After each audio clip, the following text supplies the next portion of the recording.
Hi and welcome to Business Today. Show number 24.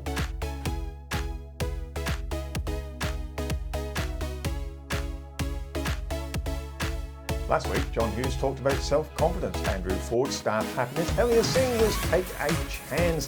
Annemaria was self-regulation part 2. And Colleen took us into the hills.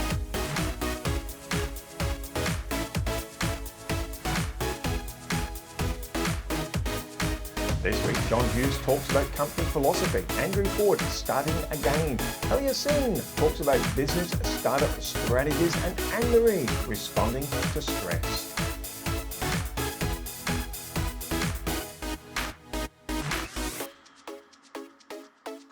Well, welcome back to Business Today, Gerhard. It has got some great guests, some great insights. It's all about strategies. You need to know about different strategies out there that you can implement in your business. And most of the strategies that we discuss here will not cost you any money to implement. Now, you've been sharing your scissor strategy, but I think you've got another one this week you want to share. Yeah, we talked about scissor to change, improve, create, remove. But I think it's also important when you start thinking of growing your business, taking it to the next level. I always say it's like baking a cake. You've got all these ingredients that you have to make a cake this size. Yeah. But if you want to make a cake this size, okay, you need different ingredients. So you can't use the same recipe. So if you're thinking of going from $200,000 a year to $400,000 or even $300,000, you can't use the same recipe. You have to press the reset button. And this is why this is so important, that you can listen to these strategies and say, this is why I can make that change. Absolutely. And one thing along that, Gerhard, you're saying, you know, when we're baking cakes, I think people, when they set up a business, don't look at what they want to be famous. They don't look at the end result. What is it in it for them? We always talk about the customer. But if you jump on I'll put the link underneath for our business club, absolutely free, doesn't take your email, but we have a when is enough enough. Doesn't mean you're going to quit, it just means that, hey, what is my end result I want? I think it's a great little exercise to do. And I think when you look at that and then you say, well, this is what I want to be remembered for, gives you a great company philosophy then to be able to bake that bigger cake. But that philosophy is so important to have, because when you know the number that you want to get to, you think twice before you spend the money. Or maybe, you know, I've got some spare cash. Will I buy this jet ski? No. I'm not going to get to my number. So knowing your number is so important. Absolutely. Knowing your end result and what you'll be famous for. Look, we've got our very first guest is Mr. John Hughes, and he's talking exactly this, his company philosophy and how he got there. John, when people are in business, there always seems to be a turning point. And if someone walks into anywhere around your car yards, you have your company philosophy everywhere and your whole team lives by it. How did that come about for you, and was it always how you were? Well, no, it comes from discipline, and I got discipline from two sources. First of all, well, more than that at home, of course, but my main source of discipline was Christian Brothers College in Fremantle. I was a good boy, and I still got the strap. And that didn't do me any harm in retrospect. And then I did national service. I did 3 months of national service at the age of 18, I think I was. I went in a boy, and 3 months later I came out a man. So I applied discipline to myself, and I applied discipline to my staff. There's only 2 colour socks they're allowed to wear, black or dark grey. There's no facial hair, there's no jangling jewellery. They're not allowed to wear their sunglasses on top of their head. It's either there or in their pocket. I mean, it's small, but it's their principles. And my company philosophy is we are a friendly and efficient company trading with integrity and determined to give our customers the very best of service. Now that's on the back of everybody's business card, it's up on the wall, it's on the mechanics in the workshop. Everybody is clearly, there's no doubt, they are clearly, my company philosophy is totally structured and everybody understands it. John, some people may say, are there times when that company's philosophy gets challenged and people say, it's too difficult, and it's a very high standard? No, it gets challenged more by customers when my staff don't live up to that. I mean, all of those slogans of mine, I want your business, I'm prepared to pay for it, I stand behind every car I sell, choose your dealer before you choose your car. Is it true? Absolutely. My reputation is your guarantee. They're all mine, but they get thrown back at me. Mr. Hughes, this was not in accordance with your company philosophy. So I paint myself into a corner, but I've done it on purpose. And as you know, I take all of my phone calls. Nobody ever gets asked who's calling, what is the nature of your business, what firm or organisation do you represent. The phone rings, I pick it up, and I get some pretty funny calls, but it keeps me very close to my business. I nearly went bankrupt probably about 5 or 6 years after I started initially, because I expanded too quickly and I delegated too loosely, and I'll never ever make that mistake again. So I'm here, I'm available, I talk to clients, I handle complaints, I sell cars, I am totally involved, and I keep my feet firmly on the ground. Lunch is a bowl of soup or a sandwich at the desk. Somebody came in the other day and said, oh, John, we must go out for lunch one day. I said, oh, really? So I said to my PA, I said, Jasmine, how long have you been working with me? She said, oh, John, about 5 years. I said, tell me, Jasmine, in all of that time, how many times have I been out for lunch? Never go out for. What do? You drive for 15, 20 minutes, you've got to park your car, you go in, you might even have a glass of wine or two, you go back to the office, say, huh, really, is that what you do? You waste an hour and a half? No. Just be there. Best advice I could give anyone running a business is simply be there and be available. Well, John Hughes, I tell you what, sitting down with him, 50 years in business. I'm saying 35, but that's our next guest. That's Andrew Board. Both long-term business people. But, you know, what he actually wanted to be known for, and had customers writing in, you know, that he was, you know, an ethical company and great customer service. And he really did set a new standard by saying, this is what I want to be remembered for. But I think also some of his success, if I look now from the outside into his business, is because he's hands-on in his business. He knows exactly what's going on in his business. Absolutely. Yeah, don't be afraid to be hands-on. I think that's a lesson there. Andrew's kind of hands-on, but still gives people a lot of latitude. And we asked him and had a bit of a chat with him about, you know, times have changed, environments have changed. What would he do if he was starting again? Welcome back, and I'm here with Andrew Ford, laughing about business and all the things we've learnt along the way, Andrew. Many lessons, many lessons. Many lessons. You've been in business, you know, with Ford and Doom for 35 years. You've got Excess Fitness, and that's interesting because you've started Excess Fitness. It's a new business, well, relatively new in terms of, compared to Ford and Doom. So I thought, if you had to start again, were there some of the questions that went through when you looked at Excess, you went, well, hold on, I've learnt all this and now I can shortcut my path. Absolutely. What are some of the things you took and went, if I was to start in business again, these are the things I should really think about and implement straight away? Yeah, so if we're starting an air conditioning business again, and we actually often do talk about this, and I open it up to the sales team as well and say, okay, if you were starting a business, and the reason why we do it at Ford and do it and ask that question now is to make sure we keep adapting to the modern thinking and not become a dinosaur, and that's what we've always done, it sort of attitude, so to keep us dynamic and agile. So one of the things is becoming less of a brick and mortar type business and more obviously online, which is where everything's going. So I think that's an important thing, that we'd sit down with a blank sheet of paper and say, how do we think, even not so much how are people doing business right now, how will it look in 5 or even 10 years from now, and try to predict that.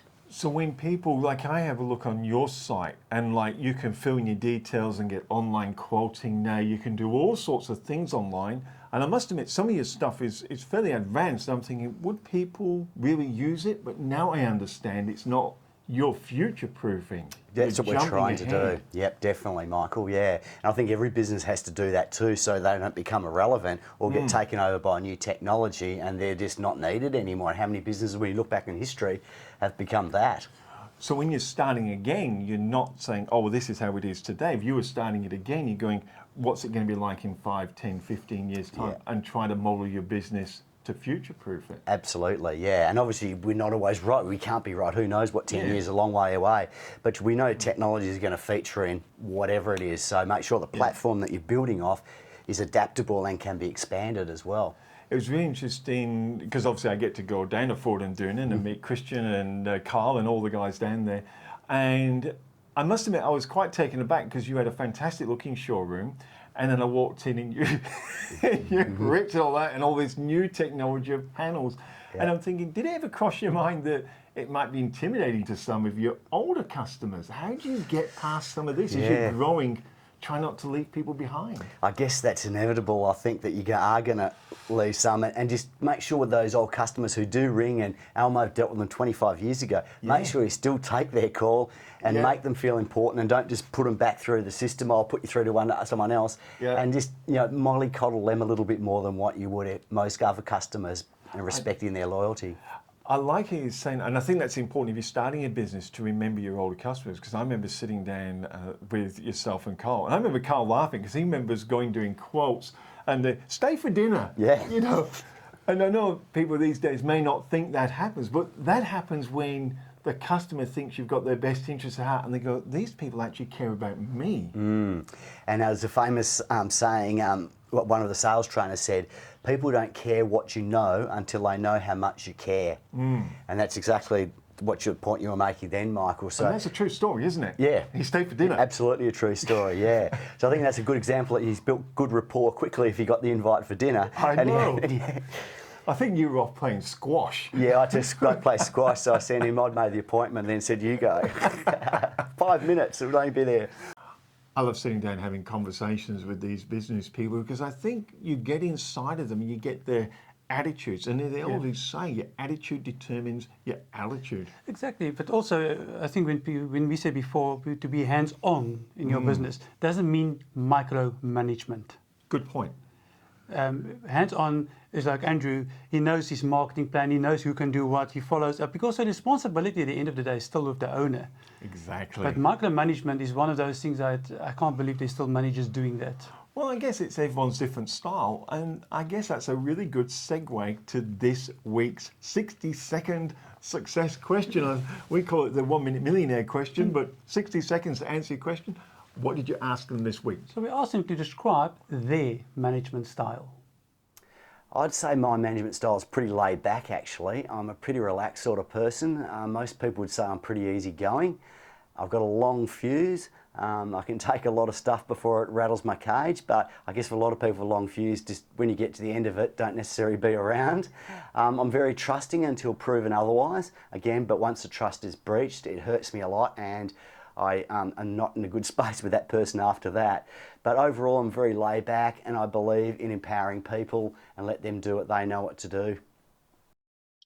What is your management style, and why does this work for you? I think my management style is mostly that of coaching, because the focus in that approach is on the individual. And for me, I focus on professional development and personal development as well.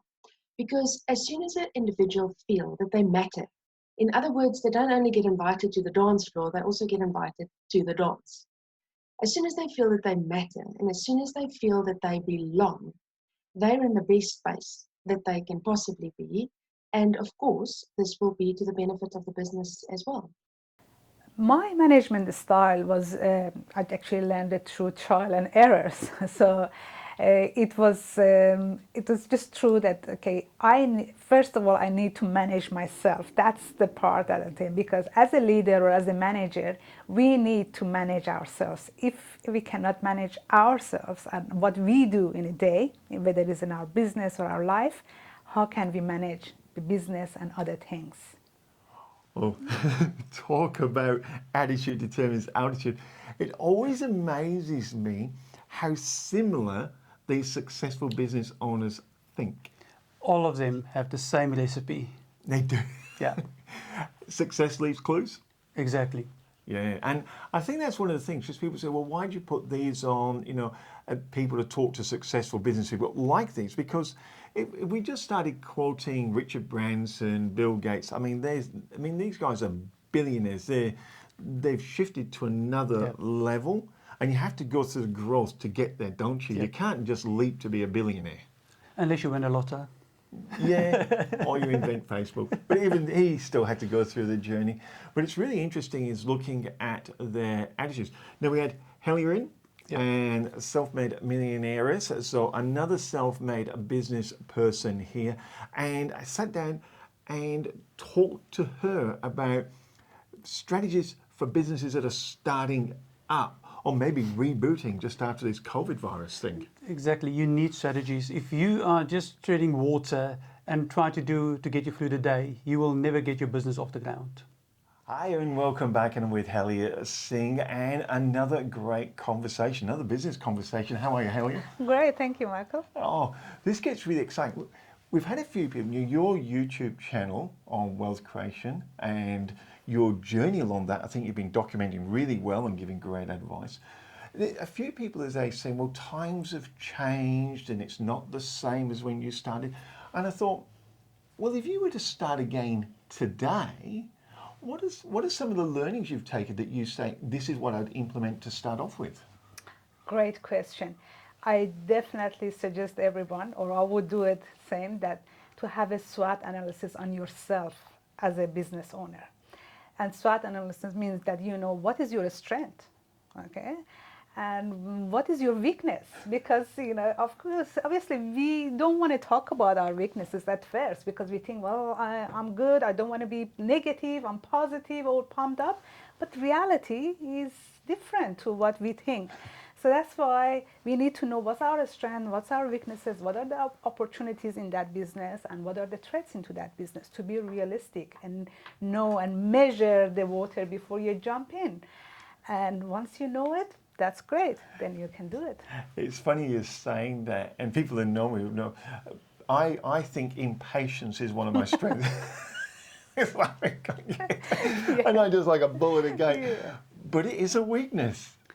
Well, it could be, yes. Because I'm just, my accuracy lacks, so I actually need back. Yes. Kathy does all my accurate stuff. But honestly, I just can't help it. I just need to go. Yeah. But you're leaving a trail behind unless you, and I like that idea, a SWOT analysis on yourself. I never even looked at it that way.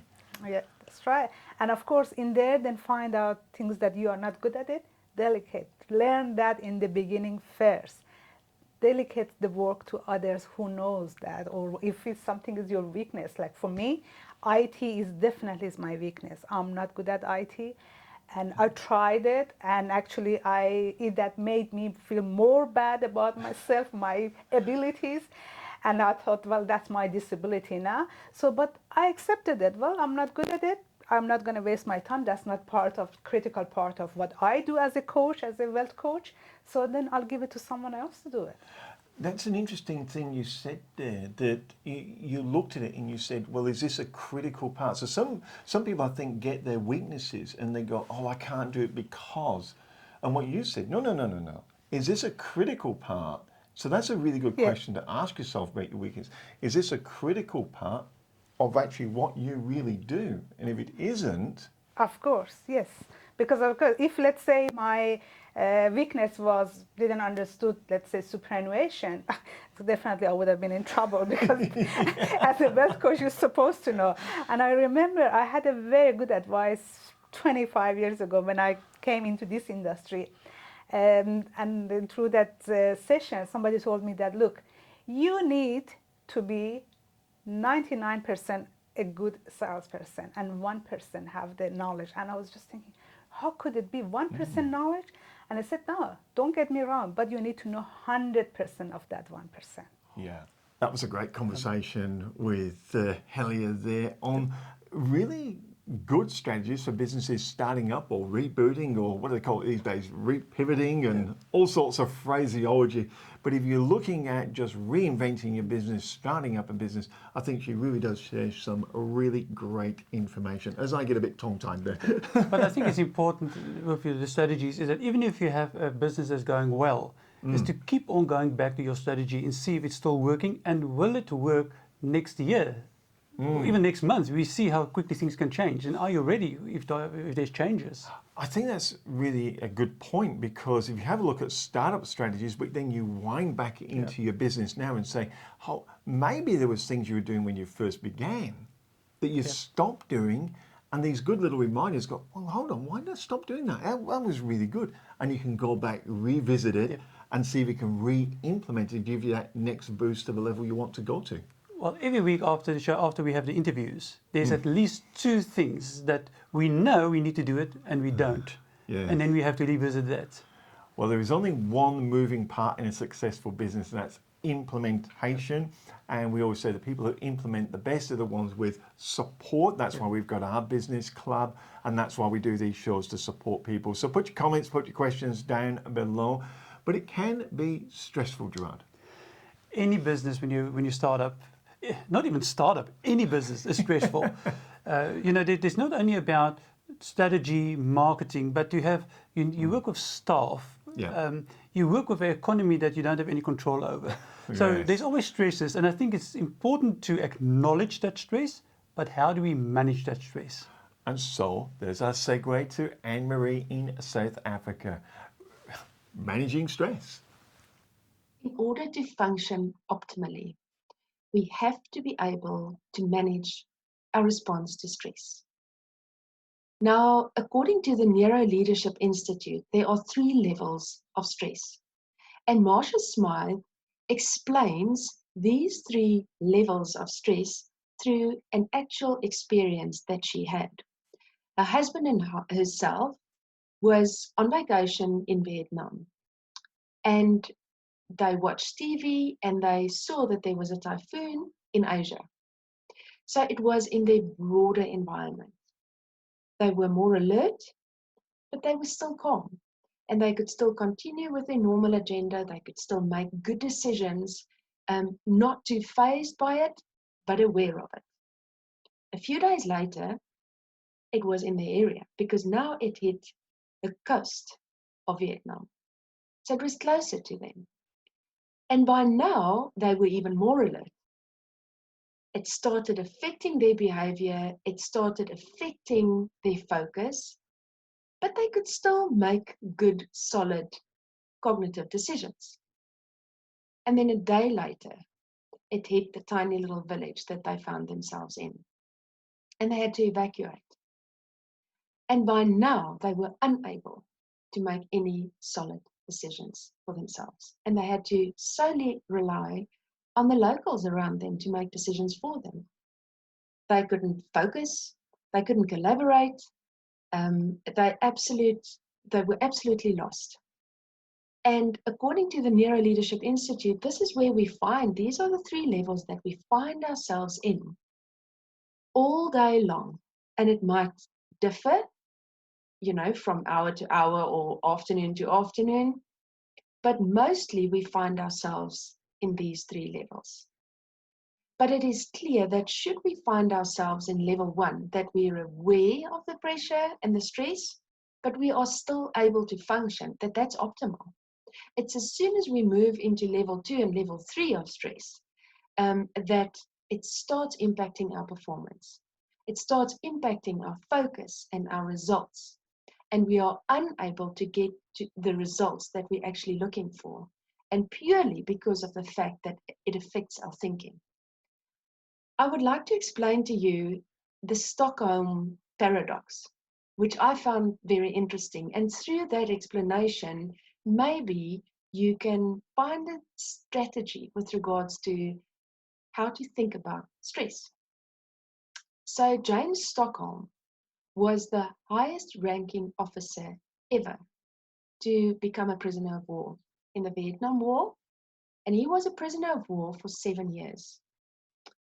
Jim Collins, in his book, Good to Great, he was doing the research for his book, Good to Great, had an interview with James Stockholm.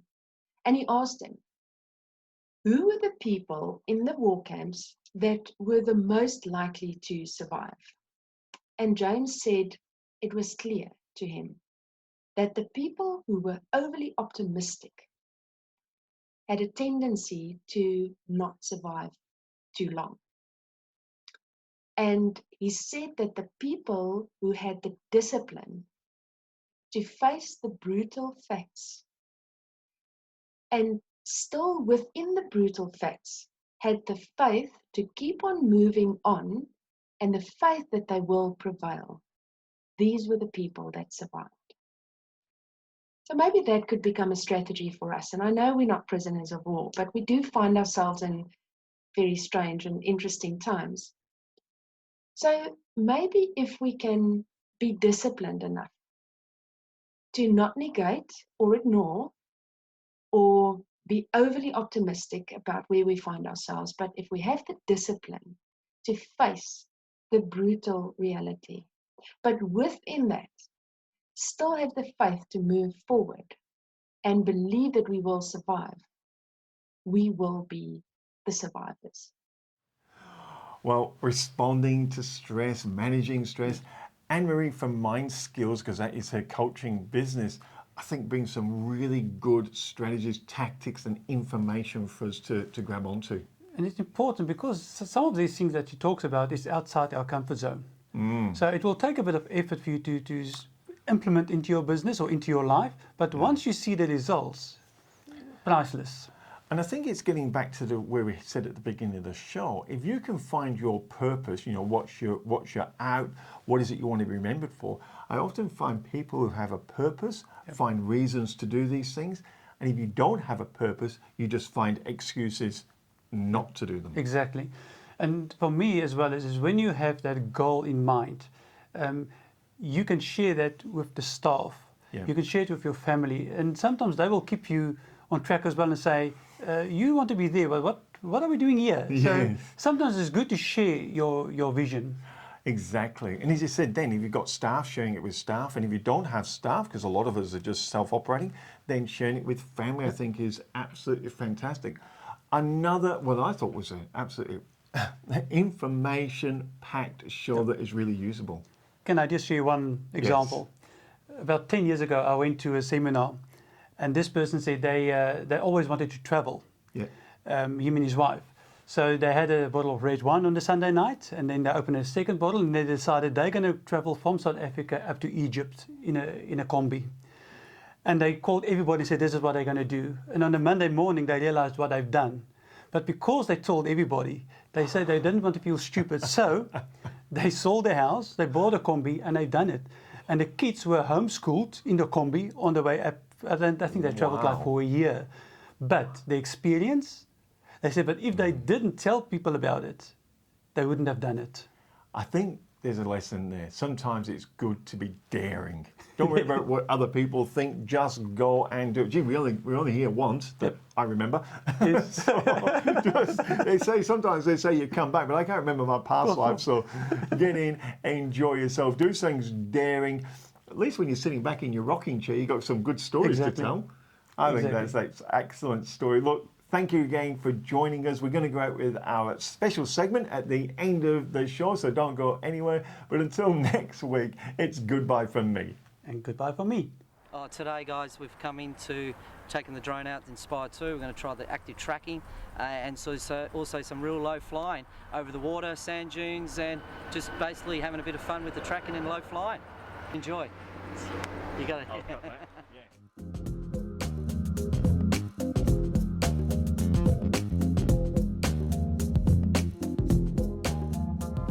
Yeah, g'day guys. Well, we just realised putting the screen on because it's nice and sunny. We're at about 34 degrees today in Australia. It's nice. So I've brought out the sun shield here to try take the bit of glare off it. I haven't got into the crystal skies monitors yet. They're just a bit too hefty at the moment. So basically we just slide these on.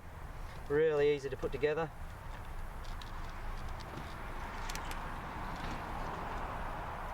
Most days.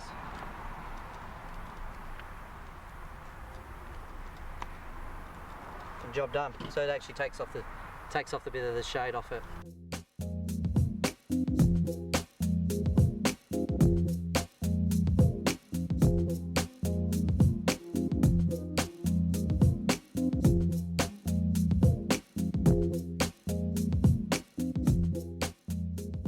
G'day guys, well I brought both drones today.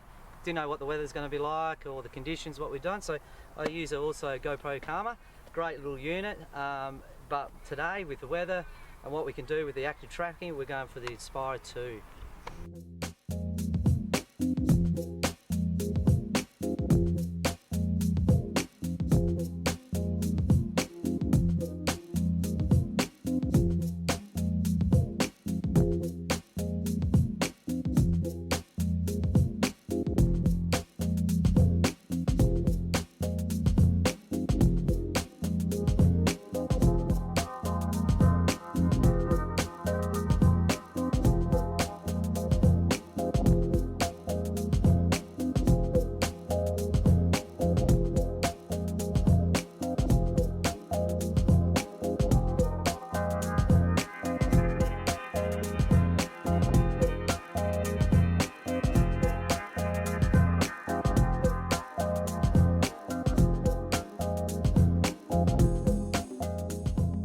Hey guys, we just finished up a great exercise here with the active tracking on the beach.